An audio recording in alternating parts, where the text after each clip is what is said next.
Assalamualaikum and good morning to all respected researchers and scholars.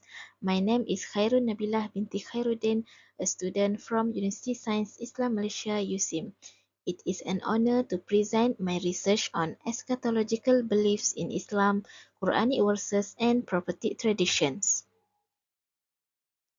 The summary of my presentation will be as follows. First, introduction. Second, objective. Third, methodology. Fourth, findings. And lastly is conclusion and recommendation.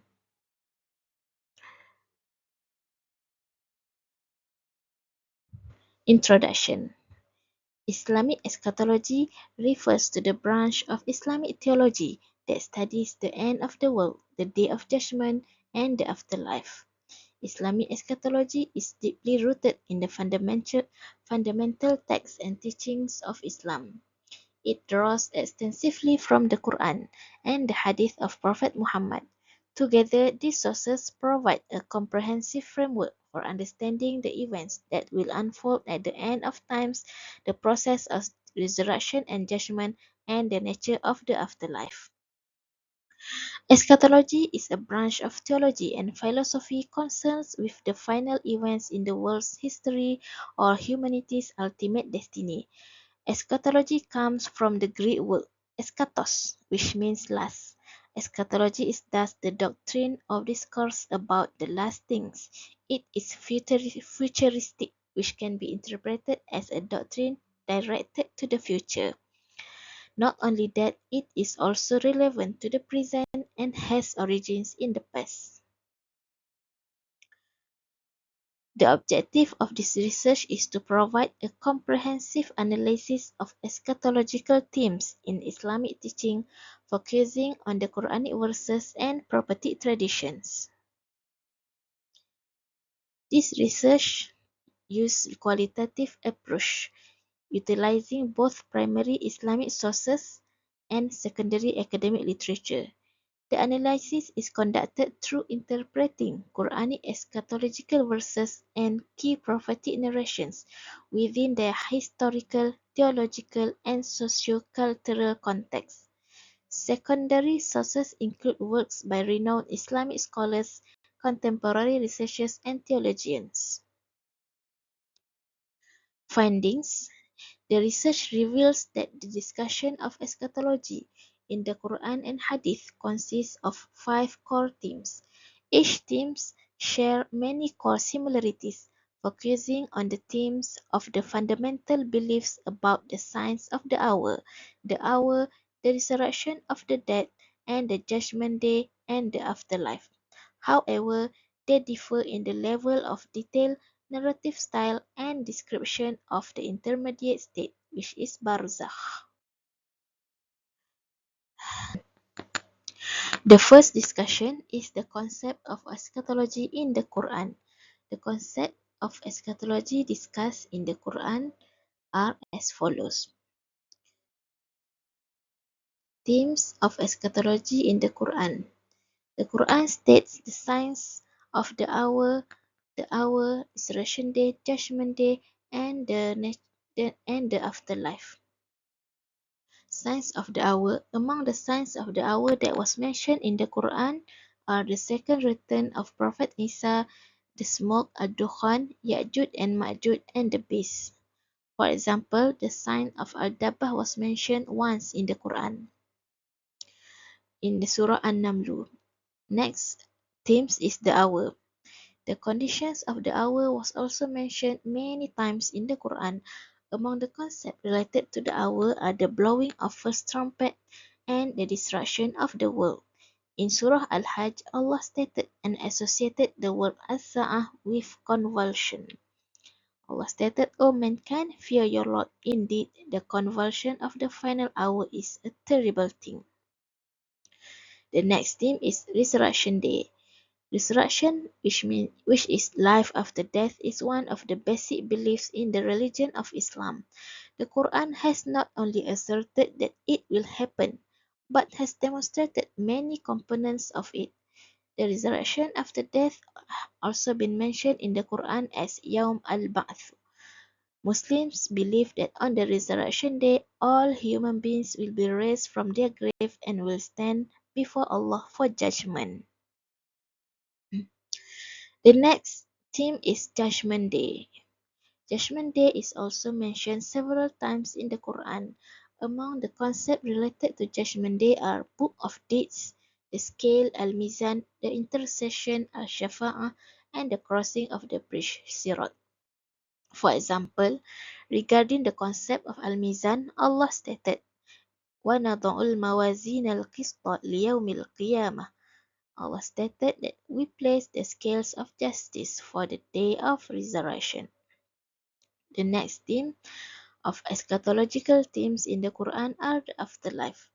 The afterlife of every individual and human being are between paradise and hellfire.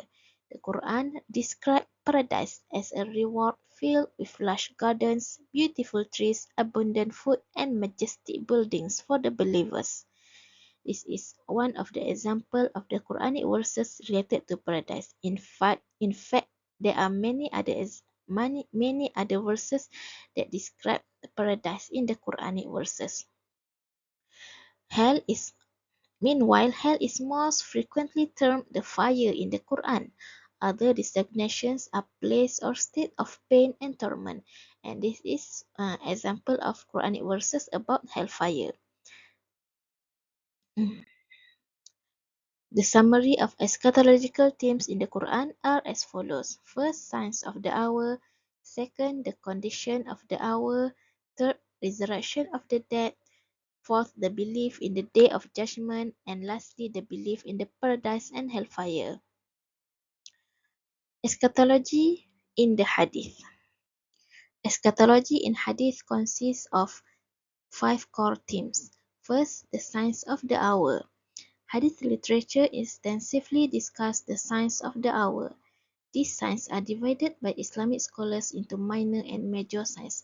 Among the signs is the hadith in which the Prophet stated 10 major signs of the hour. The second theme is the hour. Ibn Umar narrated that the Prophet said, "Whoever wishes to look at the day of the resurrection as if seeing it with these eyes, then let him recite 3 surah Al-Takwir, Al-Infitar, and Al-Inshiqaq." The hadith also narrated the specific day of the hour. Abu Hurairah narrated that the Prophet said, "And the last hour will take place on no other day than Friday." The third theme is the resurrection day. Hadith describing various aspects and conditions associated with this significant event. The Prophet stated that he would be the first person to be resurrected on the day of resurrection. Regarding to the condition of people during the resurrection day, Ibn Umar narrated that the Prophet said, "That day they will stand drawn in their sweat up to the middle of their ears." Sahih Bukhari.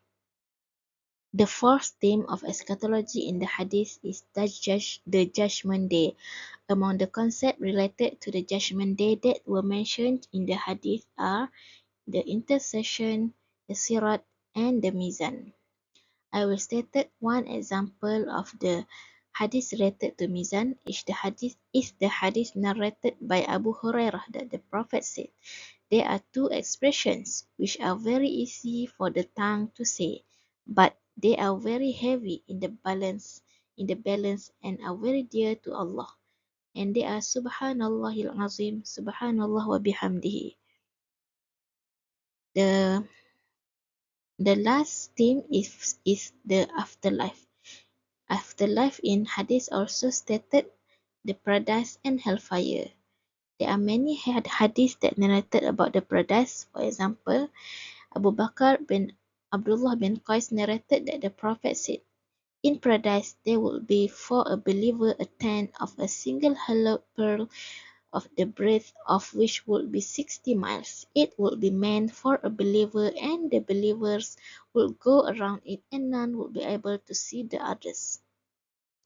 For the concept of hellfire, Abdullah ibn Mas'ud narrated that the Prophet said, "Hell will be brought on the day of judgment with 70,000 bridles and 70,000 angels dragging each bridle." Sahih al-Bukhari. The summary of eschatological themes in the hadith are as follows. First, the signs of the hour. Second, the events of the world destruction, the resurrection of the dead, the belief in the day of judgment, and the belief in the paradise and hellfire. Conclusion. This study highlights the importance of considering Quranic and prophetic sources to understand Islamic eschatology comprehensively.